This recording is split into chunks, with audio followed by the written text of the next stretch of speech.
So, yeah, I mean, I think, you know, you better get some good life insurance. I know I have, and none of us are ever going to commit suicide, right, Greg? Never. If I'm floating face down the swimming pool, please don't believe any note that says I felt terrible and had to go. Don't buy it, please. Okay, I'm putting that down on the record right now. Me too. I've never held a knife to my own throat ever. So, you know, please, I want to put that right on the record. I'm glad we got a moment to do that. As in terms of saying, yeah, I told you so, I think it is worthwhile because it gives credibility to the material that we did put on before. I should note that I'm a lucky guy in one way. You might not see me on US TV except, you know, bless you, Alex, especially on Valentine's Day, then kiss you. But I do have the world's largest news network behind me, putting me on a prime time BBC television. Now, do understand that BBC, when I got the documents from inside the IMF, and now we do see Greece on fire. There's a chapter in Vulture's Picnic called The Generalissimo of Globalization, where I actually have these documents from inside the IMF, World Bank. And because of my position in journalism in Europe, I was actually able to confront personally the Director General of the World Trade Organization and put these inside confidential documents and cables in front of him. That was his opportunity to say, oh, it's all made up, it's a bunch of conspiracy junk. He verified everything. He tried to talk away their meaning, but he verified everything, that I had all the documents I had. When you see Greece on fire, I saw those documents. I also spoke to the inventor of the euro, Bob Mundell, and who said, you know, basically is saying this was in the plan. The idea was he wanted to make sure that there was a sell-off of all the government properties in Greece, etc.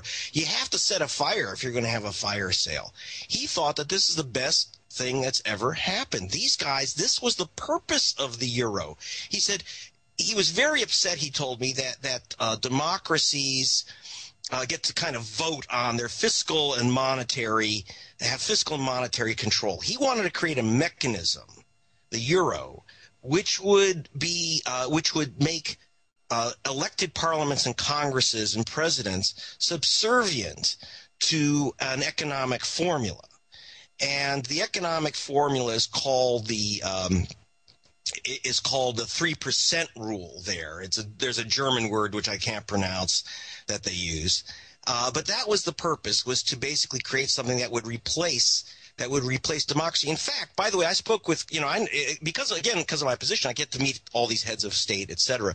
And I've met with Carlo Monti, the new prime minister of Italy, the new chief of Italy. And Monti, you know, has not been elected. He's just a banker. That's, you know, you don't get to choose anymore. They call him a technocrat. I mean, even The Economist says it's good to not have countries run themselves. We, the technocrats, will run it now. And as you said years ago when you got to meet, you know, with the head of the organization, the World Trade Organization, they admitted this is how we were going to take over. But then they're the ones that sold the fraudulent debt and got the governments to sign on. They're the ones that actually have most of the debt. And so they do this Svengali judo move where they're set up as our bosses, even though they're the progenitors of it. It's insane. Yeah. Well, in fact, in the case of like Greece, I call it a crime scene. In particular, the Greek government, to stay within the euro, both the so-called socialists and the so-called conservatives there had cut a private deal with Goldman Sachs to hide their true deficits. And this was true most of the countries, but this was particularly done with Goldman Sachs and had to do with trading euros into yen and dollars and back. Technically, on paper, it looked like Goldman Sachs took a multi-billion-dollar loss. Well, Goldman Sachs never takes a deliberate multi-billion-dollar loss. That's nonsense.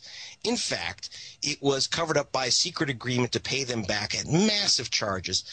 With massive usurious charges. I mean, you couldn't call it anything else. Plus a $500 million fee on top of the massive interest rates that they were collecting, all done in secret. When this came out, of course, then the Greek bond market, the market for Greek bonds, completely collapsed, and people rightly, in a way, asked for massively high interest because you know, they say we're victims of a fraud. Now, why?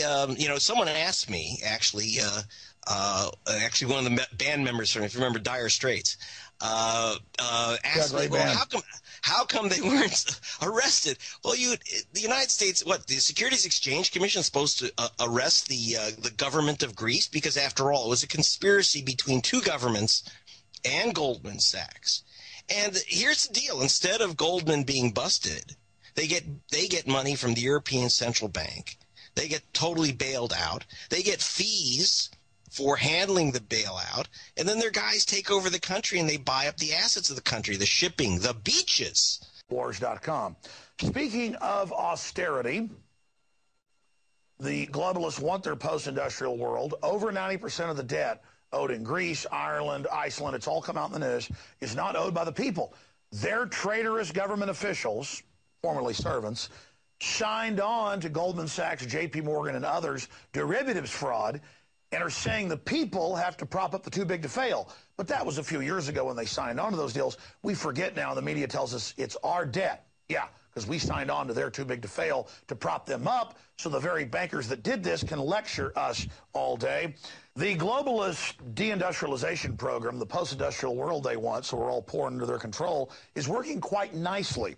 The Europeans are starting to wake up, though, to the fact that in Iceland, Ireland, Greece, and other areas, over 90% of the debt, again, is derivatives that they don't owe. They're just being signed onto it. And now the Greeks are revolting, saying you're raising our taxes, cutting our benefits to pay foreign banks. And here it is. The bank runs in Greece will soon be followed by bank runs in other European nations.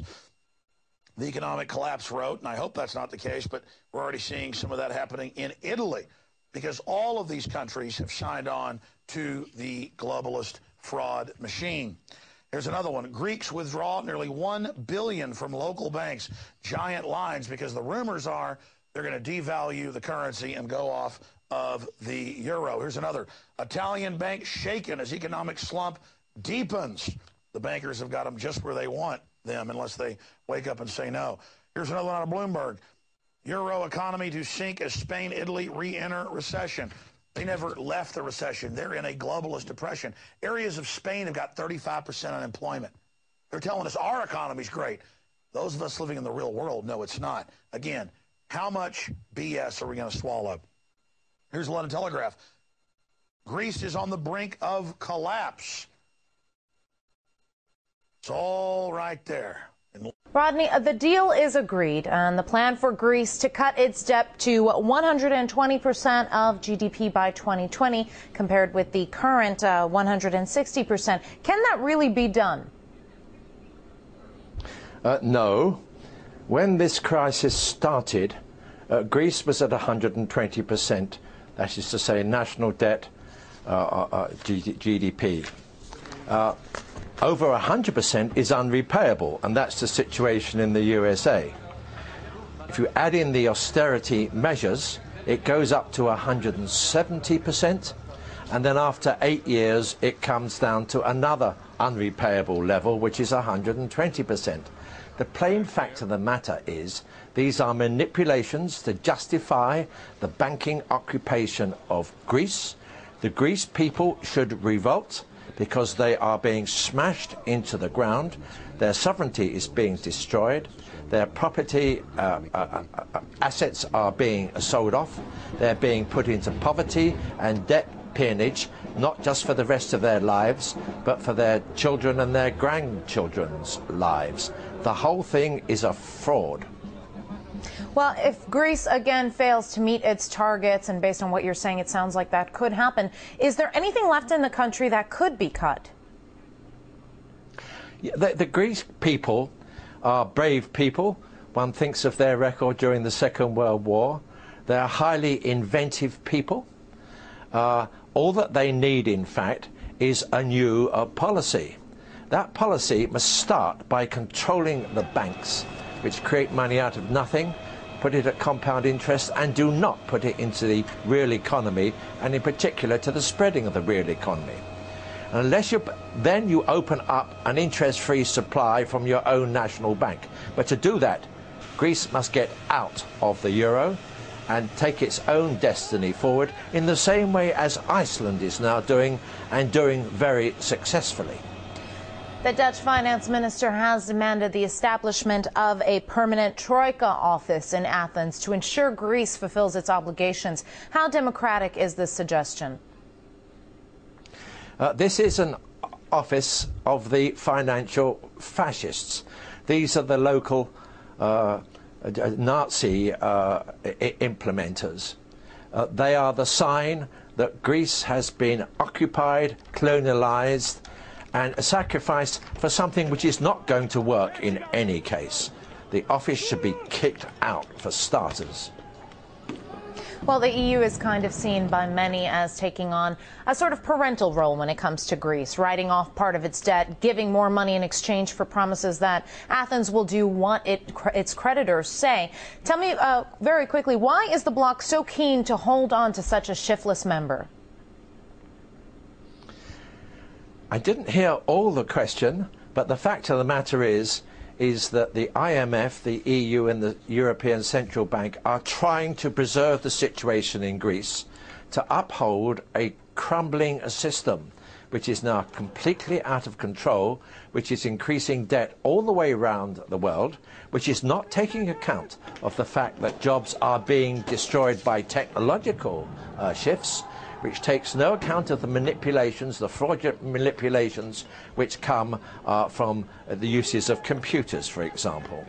One way or another, they are desperate to maintain the situation because they have a belief that it is fair, efficient and just.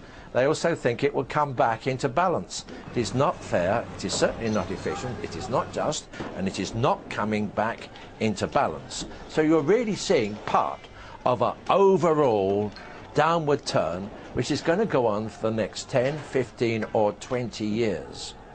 Thank you. That was political analyst Rodney Shakespeare from London.